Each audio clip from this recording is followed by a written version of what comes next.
దేశంలో ఎక్కడ ఏ ఉగ్రచర్యలు జరుగుతాయో, ఏ ఉగ్ర సంస్థలు దాడులకు పాల్పడతాయో, దేశంలో శాంతి భద్రతలకు ఎవరు విఘాతం కలిగిస్తారో చూసే బాధ్యత ఇంటెలిజెన్స్ వ్యవస్థది. ఒక దేశంలో ఇంటెలిజెన్స్ ఎంత పటిష్టంగా ఉంటే ఆ దేశం అంత అభివృద్ధి సాధిస్తుందని అందరికీ తెలుసు. అలాంటిది ఇంత పెద్ద నిఘా వ్యవస్థ ఉన్న భారతదేశంలో ఉగ్రదాడులు ఎలా జరుగుతాయో అంతు చిక్కడం లేదని విశ్లేషకులు అంటున్నారు. కాంగ్రెస్ ప్రభుత్వం అధికారంలో ఉన్నప్పుడు ఆ పార్టీ సెక్యులరిజంను ప్రోత్సహిస్తుంది కాబట్టి దేశంలో ఉగ్రదాడులు సులువుగా జరిగాయి అన్నారు. ఇప్పుడు బీజేపీ ప్రభుత్వంలో కూడా దాడులు జరుగుతున్నాయి కదా, దీన్ని ఎలా చూడాలని విశ్లేషకులు అడుగుతున్నారు. ఈ నేపథ్యంలో జమ్మూ కాశ్మీర్లోని పహల్గాంలో పర్యాటకులపై ఉగ్రవాదులు కాల్పులు జరిపి 26 మందిని హతమార్చారు.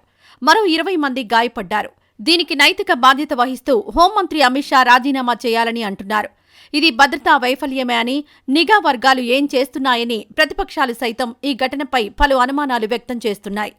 ప్రతీకారం తీర్చుకుంటాము అంటున్నారు కానీ ముందస్తు జాగ్రత్తలు ఎందుకు తీసుకోలేకపోయారు?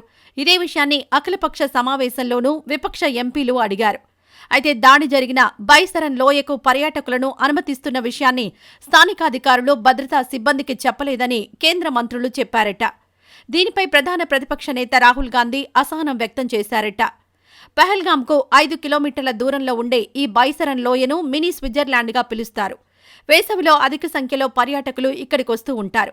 దేశ నలుమూలల నుంచి ఇక్కడికొచ్చి సరదాగా గడిపిపోతుంటారు. మహారాష్ట్రలోని ట్రావెల్ ఏజెన్సీలకు కూడా ఈ పర్యాటక ప్రాంతం గురించి తెలుసు.